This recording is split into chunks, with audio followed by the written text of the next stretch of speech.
né? Acredito que essa semana foi uma semana de muitos livramentos, né?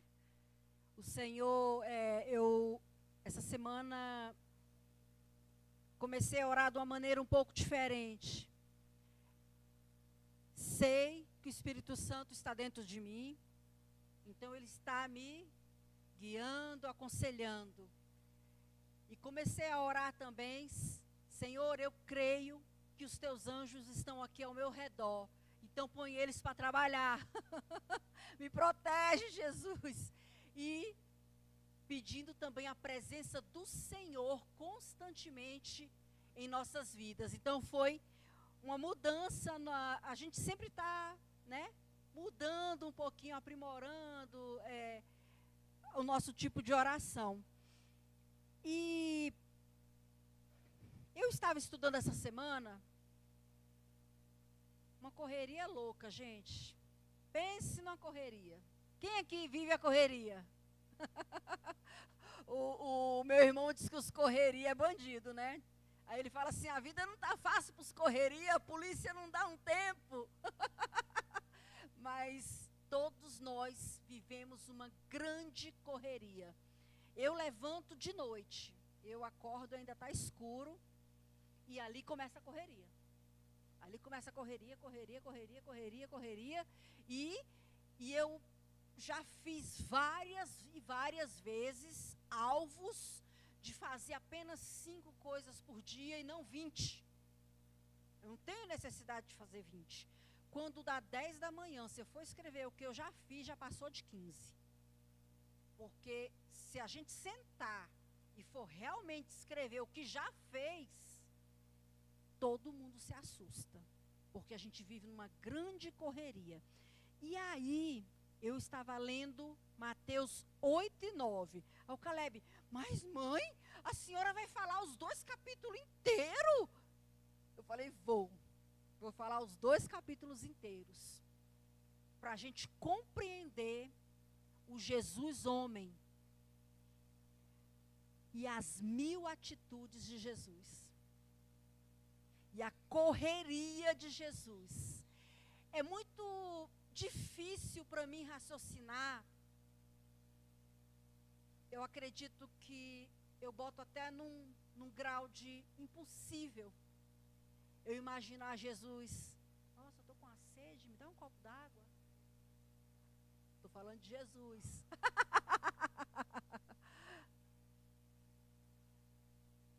A gente sabe que Jesus tinha fome, a gente sabe que Jesus tomava banho, a gente sabe de tudo isso. A gente sabe que ele cresceu numa família, a gente sabe que a mãe dele o educou, que ele era bem alimentado, mas ninguém consegue imaginar. A gente vê os milagres, mas a gente não imagina que entre um milagre e outro ele bebeu um copo d'água. Não conseguimos raciocinar isso. E aí eu queria falar com vocês sobre essas 1000 atitudes de Jesus. Começando em Mateus 8, versículo 1.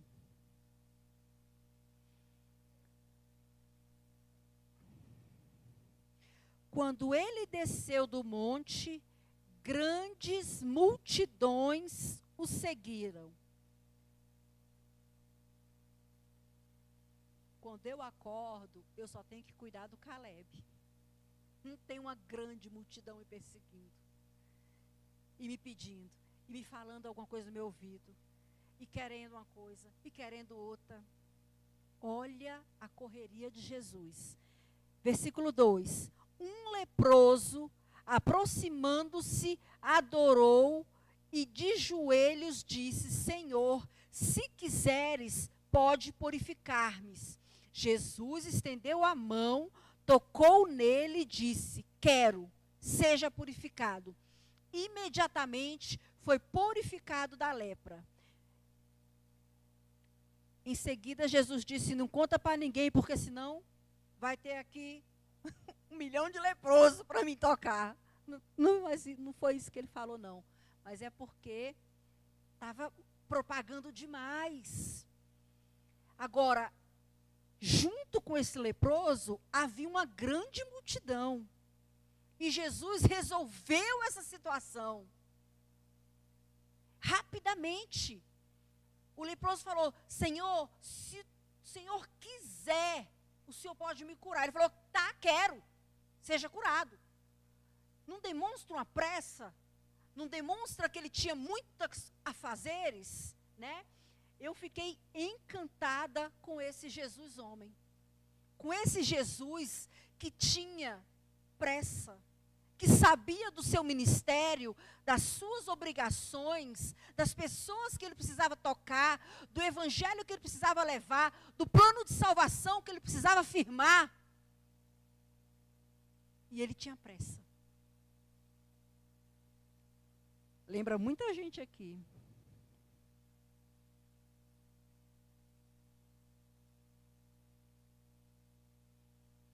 E muitas vezes, a gente, no trabalho, na escola, no dia a dia, dentro de casa, às vezes a gente tem duas coisas para fazer. E não faz nenhuma. Porque a gente deixa. A gente coloca na cabeça: essa semana eu vou orar todos os dias antes do almoço. E logo na segunda a gente esquece. A gente coloca na cabeça: essa semana eu vou ler pelo menos um salmo por dia. Antes de eu olhar o WhatsApp, eu vou ler um salmo. E logo na segunda a gente esquece. Porque a nossa vida vai balançar um pouco. Eu falei que a gente corre muito. A gente corre muito. Todos nós corremos muito.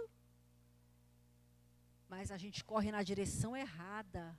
A gente não tem pressa com as coisas de Deus. A gente faz parte daquela grande multidão que o seguia. Eu quero. Senhor, se o Senhor quiser, o Senhor me cura. Senhor, eu quero. Aqui não fala de uma grande multidão de pessoas dispostas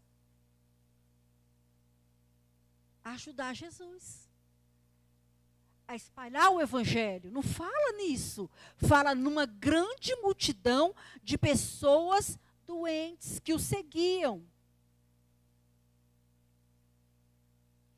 Então, no iniciozinho do dia, primeira atitude, começou o dia de Jesus com uma grande multidão. Logo em seguida, a cura de um leproso. Vamos ver quem foi o próximo aqui. Outra coisa complicada, gente, é que se no meio daquela grande multidão tinha um leproso, ali tinha todo tipo de gente. Porque leproso não ficava assim no meio das pessoas, não. O negócio ali estava ferrenho. Era mesmo uma guerra para obter um milagre de Jesus. E aí vamos para o ponto 2. Eu não sei se isso aqui se essa cura e essa multidão levou uma hora. Eu sei que no 2 aqui, Jesus já está entrando em Cafarnaum.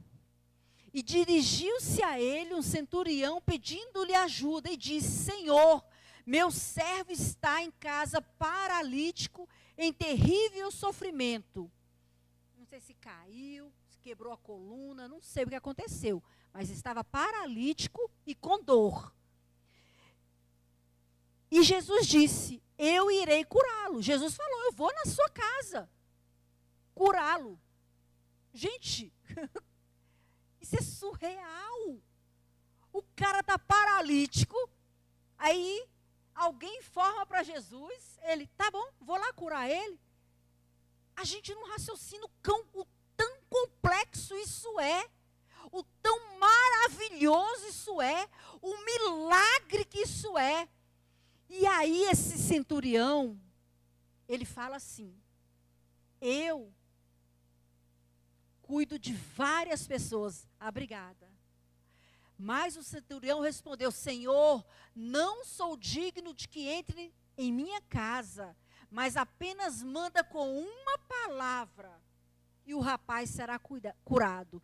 Acho que no próximo versículo ele fala que entende que Jesus é muito ocupado, que ele mesmo é muito ocupado, comanda muitas tropas, muitas pessoas. Então ele entende a correria de Jesus. Nós estamos no versículo 5 e 7. E Jesus falou, então, eu nunca vi tamanha fé, nem no meio aqui da multidão que me segue diariamente. Então seja curado.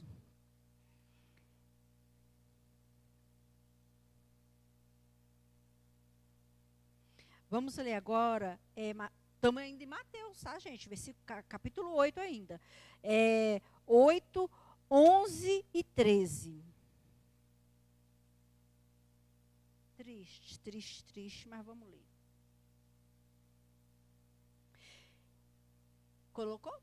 Conseguimos? Eu lhes digo que muitos virão do Oriente e do Ocidente e se sentarão à mesa com Abraão, Isaque e Jacó no reino dos céus. Mas os súditos do reino serão lançados fora, nas trevas, onde haverá choro e ranger de dentes. Então Jesus disse ao centurião: vá, como você creu, assim lhe acontecerá. Na mesma hora seu servo foi curado. O centurião não era do povo judeu. Ele era conhecido como gentil, né? E aí Jesus falou para ele que do Oriente e do Ocidente, que eu não sei para que lado que é nada, que eu sou dislexia, eu não sei nada referente ao onde eu estou, me perco facinho. Então, Jesus falou para ele que de todos os lugares as pessoas viriam encontrar Jesus. E que isso seria normal, mais normal, mais comum do que a grande multidão que o seguia, me dá, eu quero, que era a multidão dos judeus, do povo dele, né, do povo de Jesus. E aí, eu coloquei aqui como ponto 2, vamos comparar as atitudes de Jesus. Porque Jesus tinha pressa. Ele tinha só 3 anos. Então, no dia dele, curava, multiplicava, expulsava demônio, falava a palavra para um, falava a palavra para outro. E antes do meio-dia, Jesus já tinha feito muitas coisas. Ele foi duro com a multidão, aquela multidão que apenas o seguia, que não se oferecia, que não falava para ele: Senhor, eu creio em Ti, eu vou para minha casa e eu sei que lá na minha casa o Senhor vai me abençoar.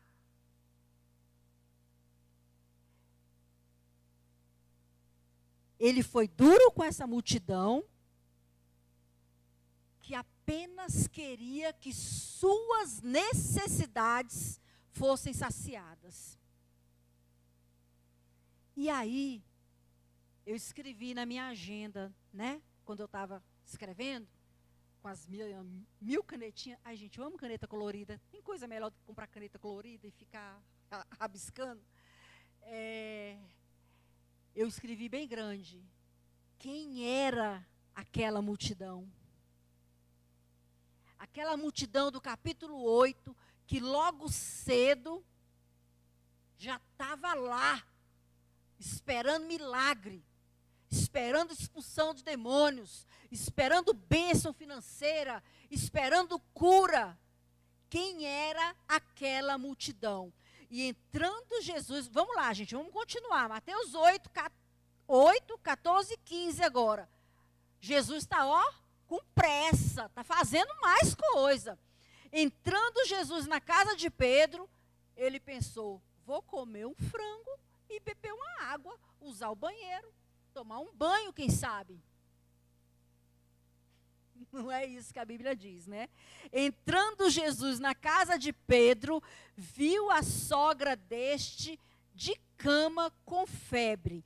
Tomando-a pela mão, a febre a deixou e ela se levantou e começou a servi-lo.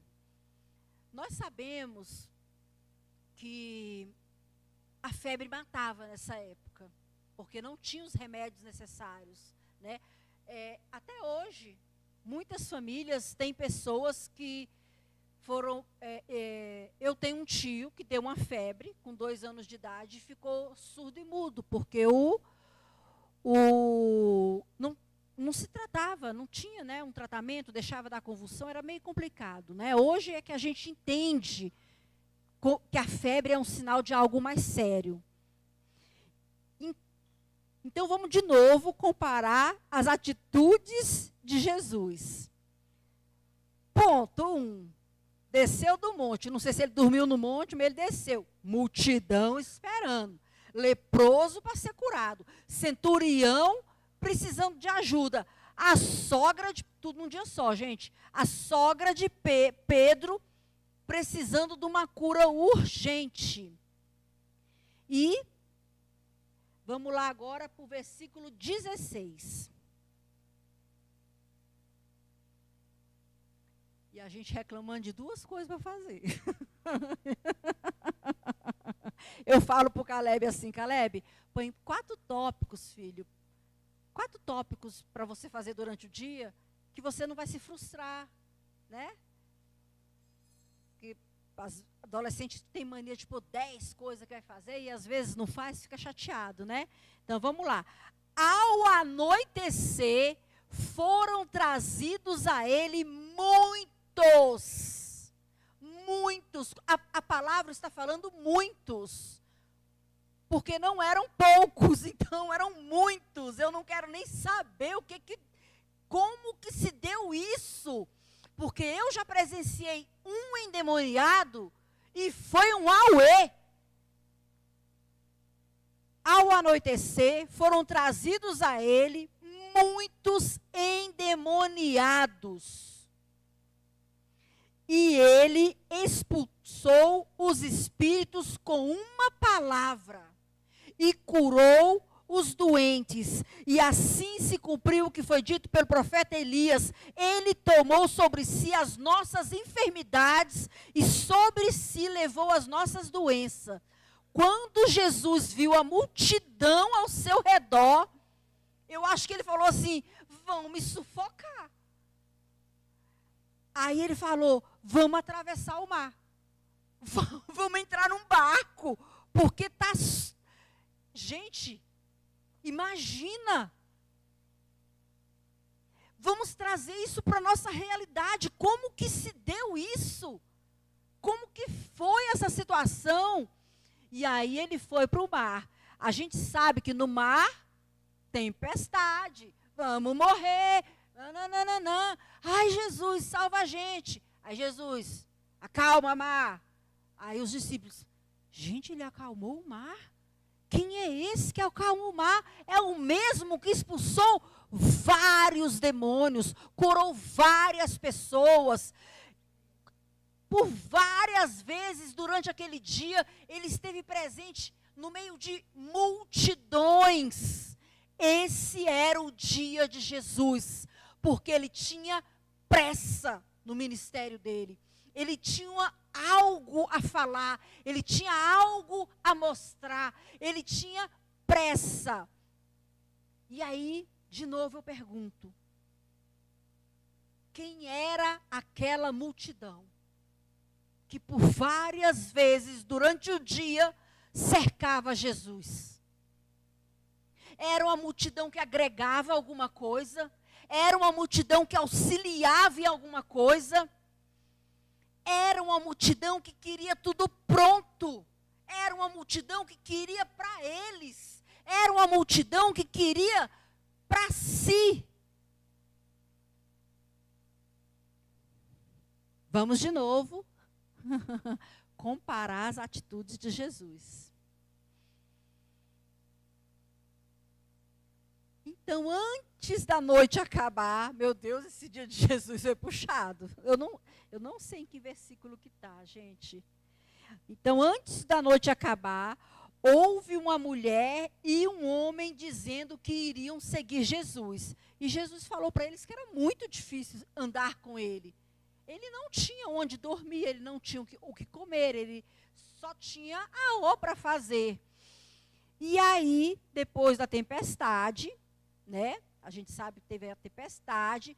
Antes da noite acabar, versículo 7. Acho que eu já estou no 9 já, né, Caleb? Quando ele chegou do outro lado, a região dos Gadarenos, foram ao seu encontro 2 endemoniados que vinham dos sepulcros. Eles eram tão violentos que ninguém podia passar por aquele caminho. O que um endemoniado faz no cemitério? O sangue de Jesus tem poder. Porque eu não consigo imaginar que tipo de atrocidades, que tipo de coisas nojentas o diabo obrigou esses 2 homens a fazerem.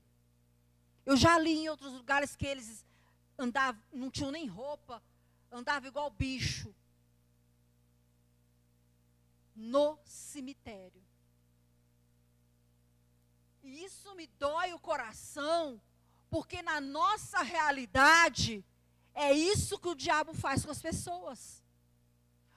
Por uma gota d'água que caiu num copo que estava cheio de uma pessoa que não conseguia se expressar, que não conseguia se curar, que não conseguia se tratar. O diabo derrama essa água e leva essa pessoa para uma situação dessa.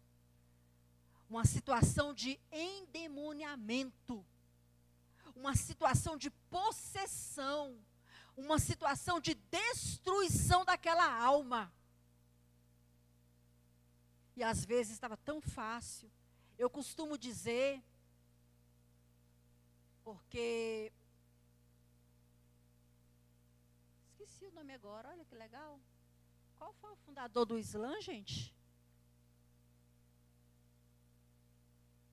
Maomé. Maomé cresceu na casa do tio dele, que era não sei se era uma lojinha ou se era um hotelzinho. Tem um nomezinho certo, né? Recebia pessoas. E como era caminho para Jerusalém, muitos crentes passaram por lá. E eu fico pensando que tipo de exemplo que eles deram. E eu não queria ser nenhum desses crentes e carregar uma culpa dessa. De passar por alguém e essa pessoa não saber que eu sou crente. A gente estava vindo para cá agora há pouco e tinha 3 ou 4 rapazinhos na rua. Normalmente, você olha, você fala assim, meu Deus, olha os mala, né? Porque eles se vestem todos iguais, né? Você já fica meio com medo. Quando eu olhei no olho deles, quando o carro passou, que eu olhei, o Hamilton também olhou, era um brilho do Senhor Jesus. Eu falei, Hamilton, esses meninos têm um brilho de Deus. Então, assim, não importa se você passar por um hotelzinho que tem um menininho órfão, você pode dar um testemunho de crente, de Jesus, de que salva. Gente, imagina se alguém tivesse evangelizado Maomé. Meu Deus, que responsabilidade, né? Vamos continuar, antes que o Hamilton brigue comigo. O que eu fiz aqui? Foi tanta coisa que Jesus fez, que eu pulei logo por 20. Escrevi um 20 aqui, bem grandão, porque foi coisa demais. Capítulo 9, versículo 20. Vamos continuar então. Jesus andava visitando todas as cidades e povoados. Ele tinha pressa. Ele ensinava nas sinagogas, anunciava a boa nova sobre o reino e curava todo tipo de enfermidade e doenças graves das pessoas. E teve um momento, que é um momento que me marca muito na Bíblia. É muito difícil eu ler esse versículo e não chorar. É muito difícil. Porque é um versículo que me marca muito. Sempre me marcou.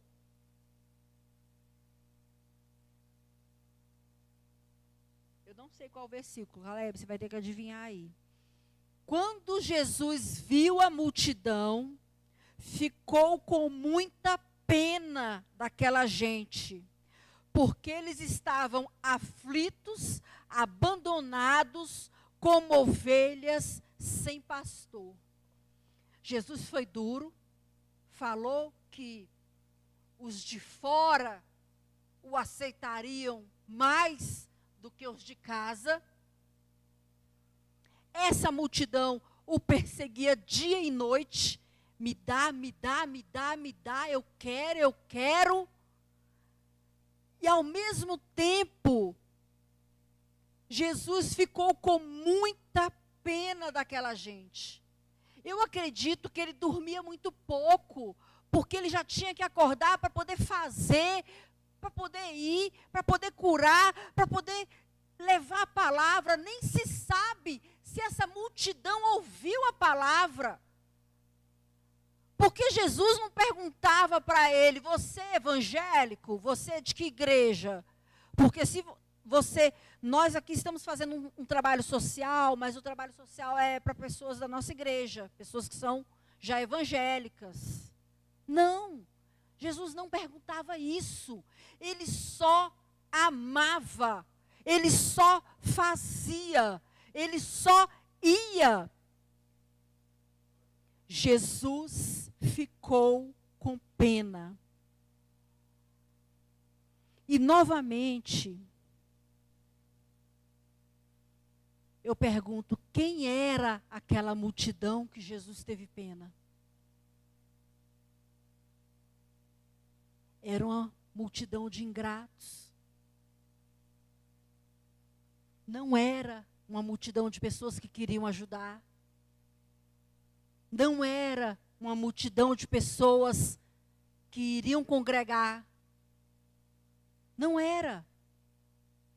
Por isso que a gente fala, pregue a tempo e fora de tempo. A todo momento, porque não importa a multidão. O que importa é a palavra do Senhor. O que importa é o céu. E uma coisa que eu queria muito, muito, muito mesmo, que eu peço ao Senhor muito, é que eu não faça parte dessa multidão. Que eu esteja próxima a Jesus. Que eu sei que tinha muitos próximos, mulheres que ajudavam, que cediam suas casas. Ah, o microfone, eu esqueço.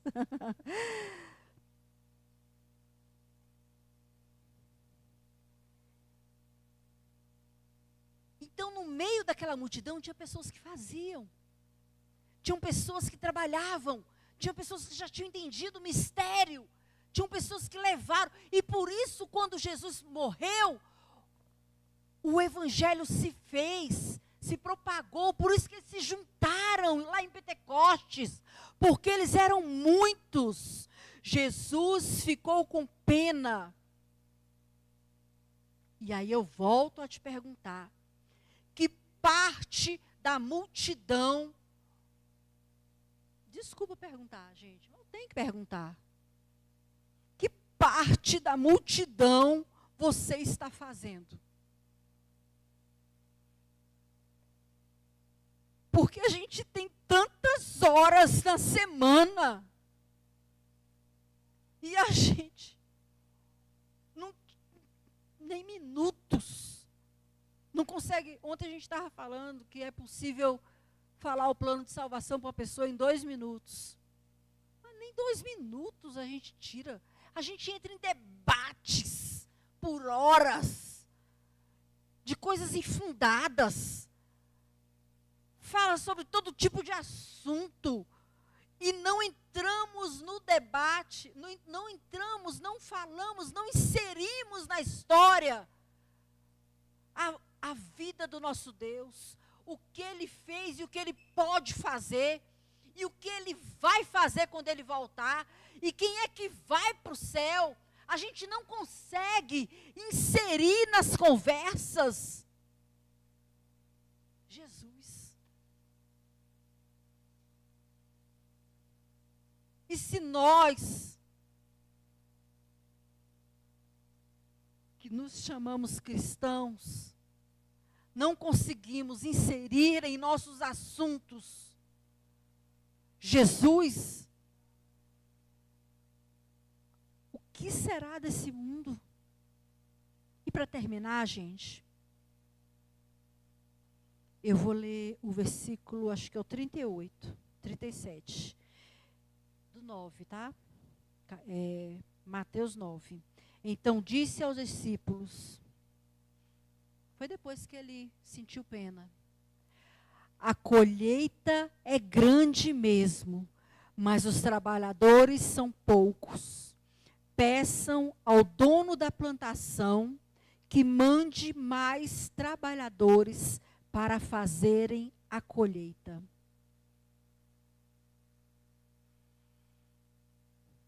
Sou alienada, eu sei que o mundo mudou, eu sei que é complicado, às vezes até proibido falar sobre a nossa religião. Eu sei que as pessoas podem se sentir ofendidas. Hoje em dia, eu vi essa semana um vídeo de uma criança, ele foi para a escola com a camiseta que dizia: só existem 2 gêneros.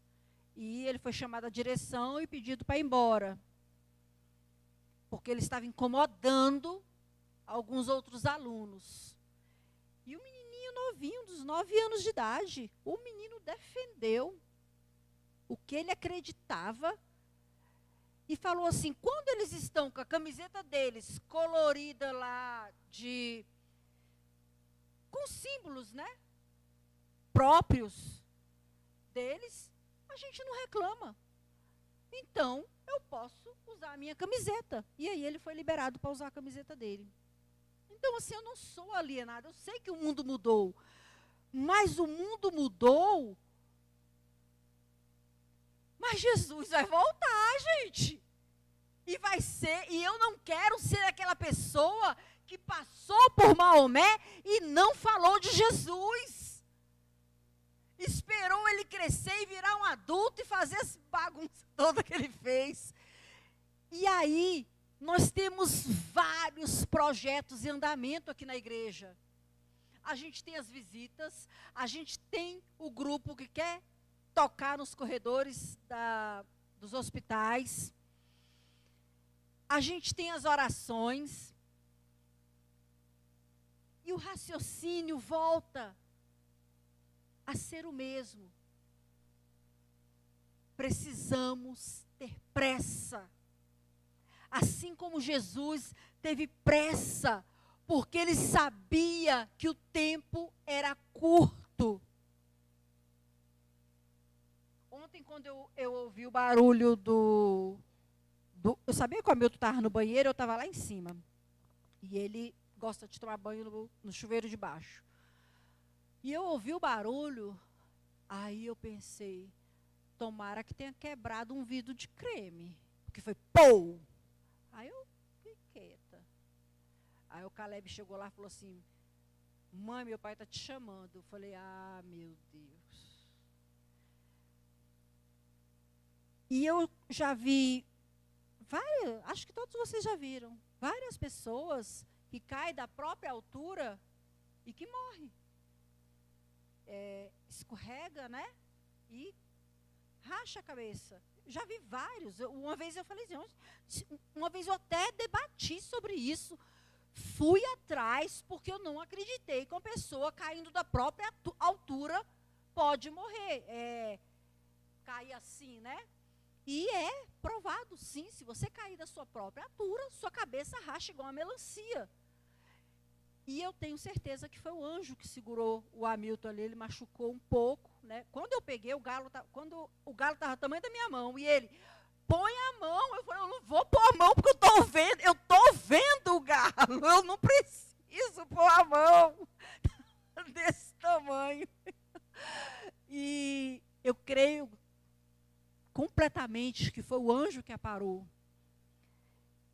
Porque o Senhor sabe que nós temos pressa, que a Igreja de Cristo do Gama Sul tem pressa, que a gente todos os dias, essa semana, eu queria agradecer muito aos irmãos e, gente, mas eu recebi visita, era carta, era a gente orando por mim, era a gente dizendo que estava comigo, era a gente se importando, gente jejuando. Eu, da mesma forma, mando para as pessoas, porque a gente se cuida. Porque a gente sabe que nós precisamos ter pressa. Pressa em levar a palavra, pressa em levar a salvação, pressa em falar sobre o plano de salvação. Uma coisa nós temos que entender: é impossível você entrar em uma roda de conversa, de trabalho, de academia, de escola, e as pessoas, durante 1 ano, 2 anos, 3 anos, não saberem que você é cristão. É inadmissível. Eu queria que você se colocasse de pé agora. O Hamilton pode vir, por favor. Eu queria que você orasse comigo, que o Senhor nos dê essa pressa que Ele fazia tanto. Se nós queremos ser como Cristo, a gente tem que fazer todo dia. Não só no domingo, por 1 hora aqui na igreja. A gente precisa ter a mesma pressa de Cristo. Nesse capítulo 8 e 9, não tem nem como mensurar a quantidade de pessoas que Jesus tocou. No capítulo 8, fala da mulher do fluxo de sangue também.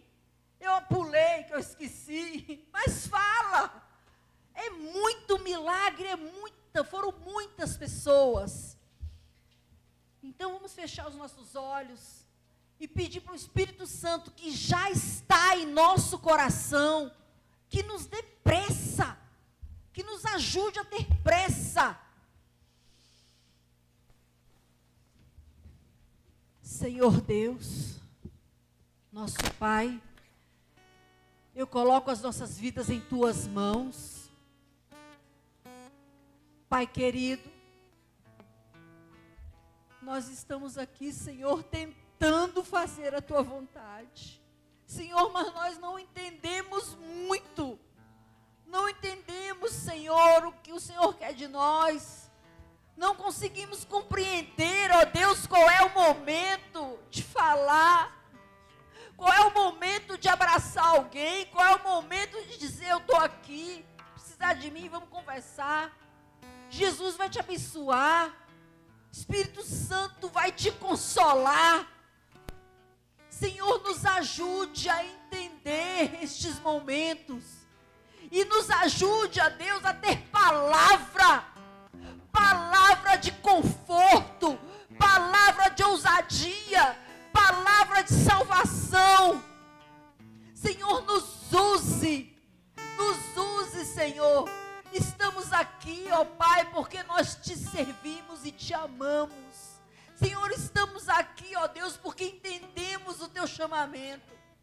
Pai, ajuda-nos, ó Deus, a exercer, Senhor, o teu ministério, o que o Senhor deixou para cada um de nós fazer. Pai, retira, ó Deus, toda a omissão das nossas vidas. Não nos permita, ó Deus, chegar no último dia E o Senhor nos fala: você foi omisso, você não fez nada, você se sentou no banco domingo após domingo e agia com omissão para o sofrimento do próximo, para o sofrimento das pessoas ao seu redor. Pai querido, nos ajude, ó Deus, a compreender, ó Pai, o teu amor. O amor, Senhor, que se entregou, ó Pai, entregou a vida. Ajuda-nos, ó Deus, a compreender este tipo de amor, ó Deus. Em nome de Jesus, ó Pai, eu te peço, Senhor, nos ajude.